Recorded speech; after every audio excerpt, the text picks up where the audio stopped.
We're with seniors Michelle Valliere and Amanda Tourjee, two of the only two four-year players on this year's Eastern Connecticut women's volleyball team. The Warriors just getting through their first week of play, 4-0 was the start, which is the same record as last year. But this year's team lost 9 key players from last year. Amanda, you guys went through a very difficult preseason, as you always do. Did you feel like the preseason prepared you for the regular season to this point? I think preseason prepared us for our first game against Mitchell. However, I think we still have a lot to do as far as connections and whatnot, and it helped us get some chemistry building and the connections going.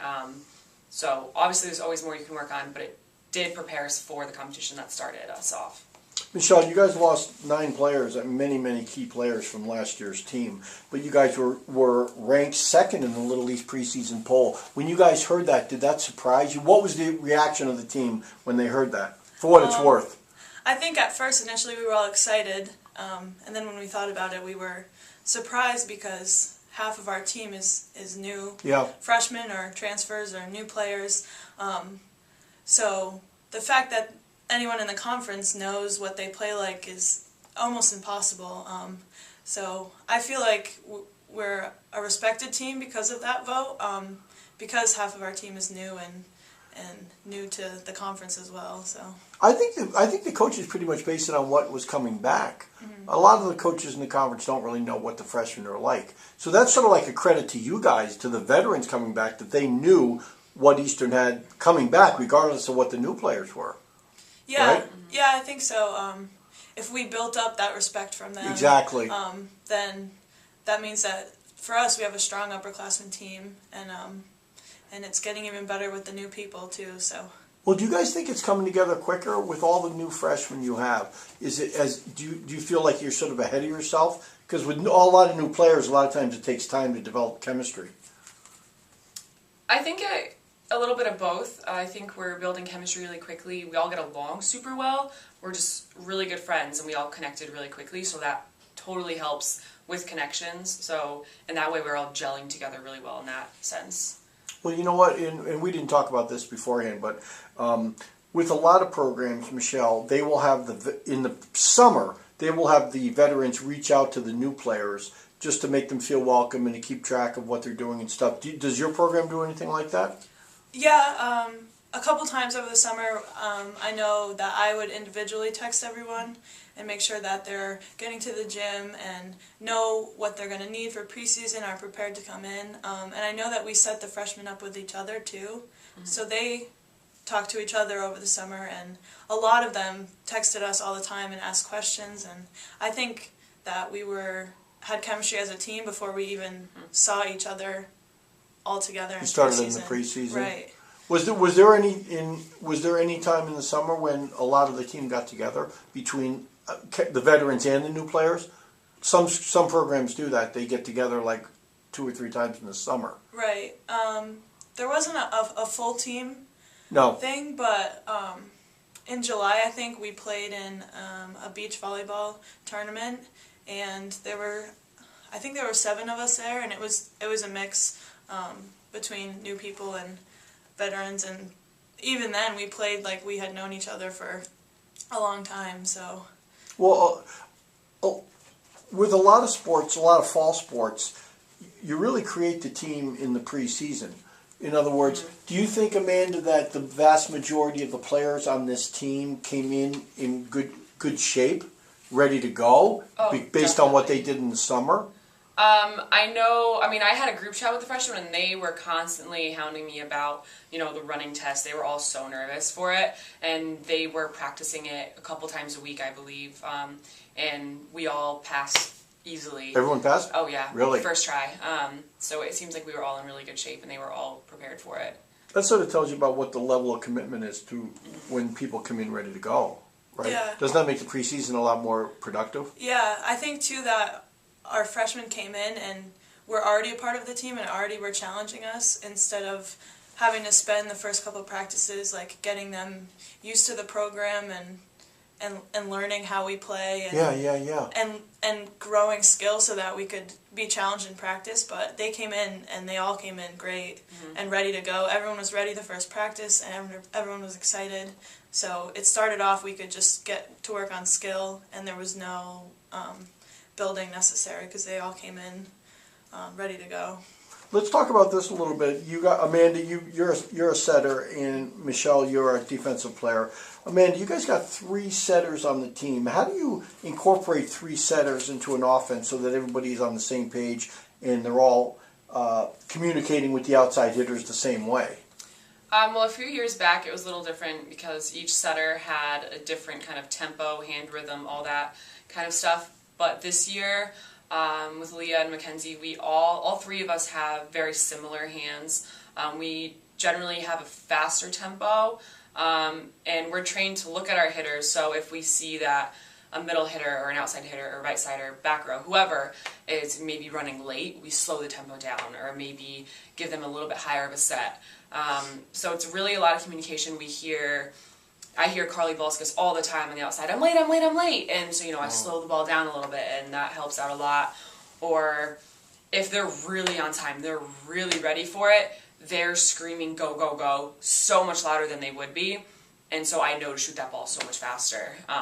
And when you hear them screaming like that, you just get this, sense of confidence, and it just, I don't know, there's just this overwhelming feeling when I hear them screaming for the ball. It makes me so much more confident in the set that I'm about to have, and usually when I feel that confidence, I know it's going to be a kill. So it's that communication between the setter and the hitter, and I think all of the setters this year have such a similar tempo that we all work so well with the hitters. So are you saying that every outside hitter wants the ball set to them in sort of a different way that's more comfortable for them? Not necessarily set in a different way.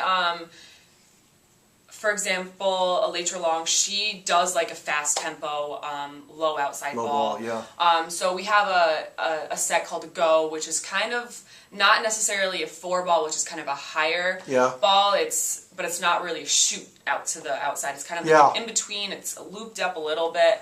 But Elytra likes it a little bit faster, and she's right on it every time. And then there are some people that like it maybe a little higher, or just slow down a little bit, and they take their approach a couple seconds later.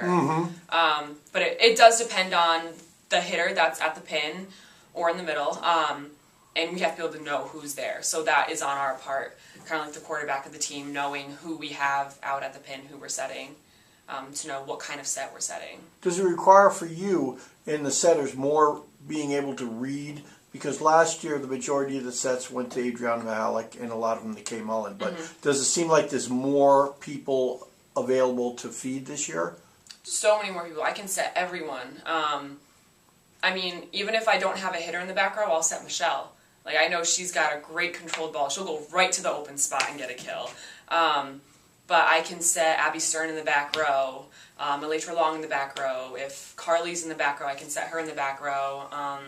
I'm never ever nervous about who I have on the court, ever. I can set whoever is there, which really allows us to do so many things. We can set up the middles more, which is something that we are working on, and I personally need to do more, and I can trick the other side of the net, and if I'm all the way out to the outside, instead of just setting it to the outside because that's my strongest hitter, that's no longer the case. I can set it all the way to the back pin, and they're going to smash it down. I can trust everyone. Everyone's going to put the ball away, no matter where they are.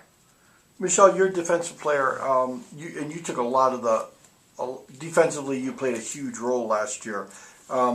In terms of playing defense, it seems like passing, at least for the person watching a game, is underrated. In other words, it doesn't get the credit it needs. How important is, especially when you're receiving the serve, it's sort of like it sets the tempo for the whole offense.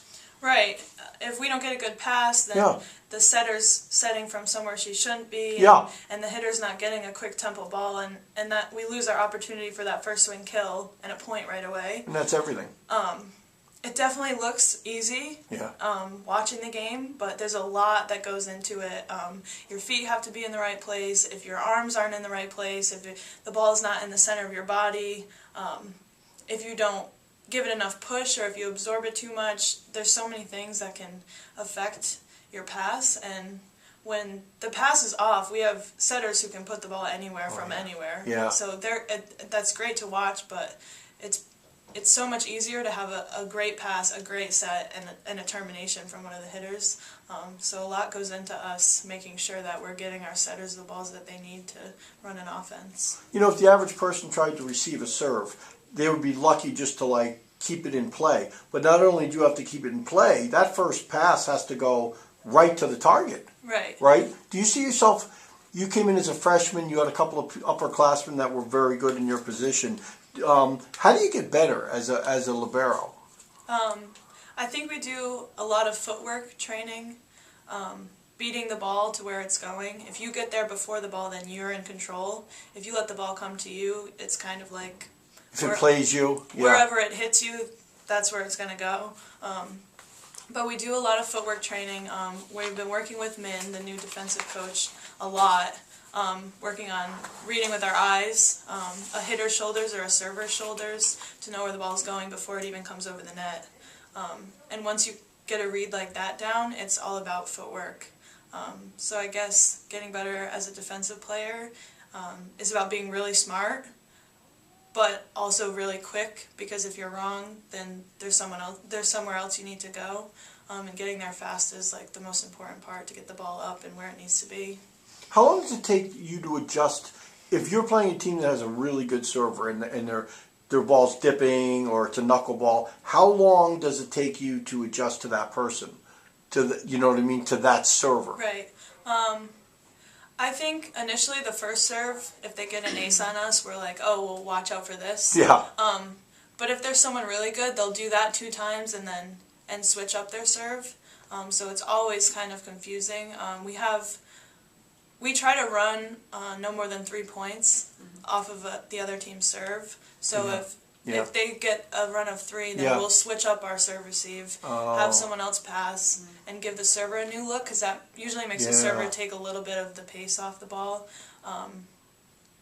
But usually in warm-ups, if you're watching right, you can see what's going on, and you can know by their number or who they are, you kind of get a feel for what's coming at you, and then it should be one ball, and you should be able to recognize what you have to do to fix it. Is there a difference between playing like center back in left or right back when you're receiving? Receiving, not so much receiving. Okay, everyone's in a straight line, so if you're in the middle, you have more court, but mostly everyone's doing the same thing. How about after that, after the receive? On defense, it's a huge difference, so left and right back are right up by the net. We have to make sure that we get moved back so that we don't take balls off the face and don't have balls go over our heads. And middle back is responsible for both corners. Deep, you mean? Like deep corners? Deep corners, yep, and a lot in the middle. It's way different. Switching from one to the other is like you really have to have the mental capacity to know where you are on the court and what balls are yours and which balls you need to cover for. And you don't have a lot of time to make a decision either. Right. The thing's coming at you so quick. Right. Yeah, it's split second. So you guys started out 4-0, which was, you haven't dropped a set, 12 in a row. Is it going to stay this easy the rest of the year? No. But it's a nice start, right? It's a good start. It's a good warm up. Yeah. But as it keeps going along, it'll get harder and harder. It'll challenge us more. But I think as practices go along, every practice we have our own mini goal. Each day we get better and we work on something specific. And usually as teams come up, like our conference games, we kind of already know what we're kind of expecting, scouting-wise. So we kind of start practicing to warm up for what they're going to be giving us. And we just keep moving forward from there. We didn't talk about this before, but does the team watch a lot of tape, or is it more the coach watching it and then just telling you what's going on? Or do you have sessions where you will watch tape for an hour?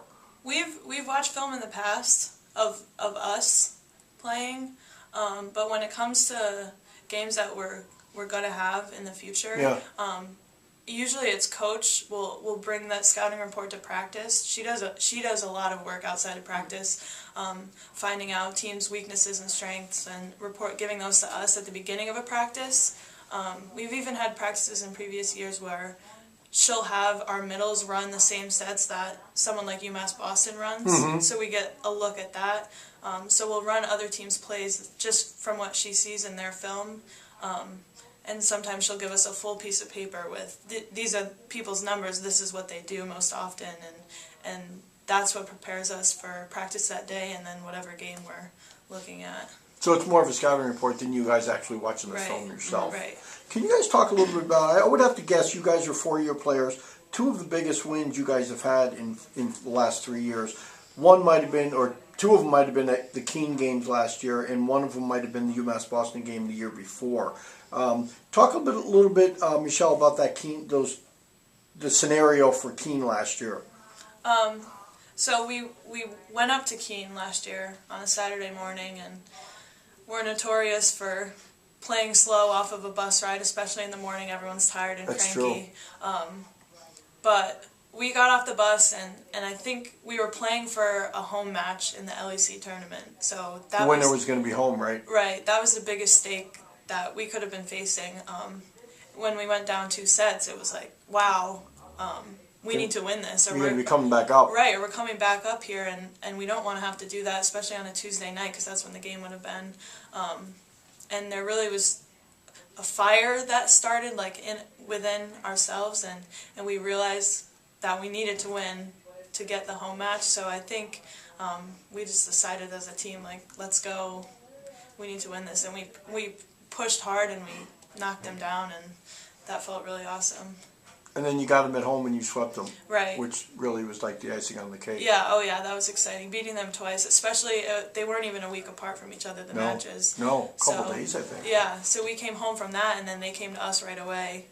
And we came out confident, scared enough to know that they could take it back and they could be the ones moving on, but also confident enough to know that we could do it. And we didn't have to take it to 5 sets that time, so that was awesome. 3 sets is nice. Yep. Last question, Amanda, talk a little bit about that. If you have any recollection of that UMass Boston game as a sophomore, Boston has won the league I think 4 or 5 out of the last 6 years, and they came into our gym, and you guys really laid it to them. Do you any recollection of that game? I'm going to be honest, I don't remember a whole lot about it, but I will never forget the feeling. Oh my gosh, most exciting thing ever. I just remember that we just clicked so well. It just worked. It was in the beginning of the season. It wasn't the home opener, but it was in the beginning. So we were pretty new and we were nervous, but we knew they were really good. So we were prepared to play really hard. We weren't expecting anything less. And maybe they got a little confident. I don't know. But we came out so hard and we swept them. I wouldn't say swept, but we took them in 3, which is super exciting.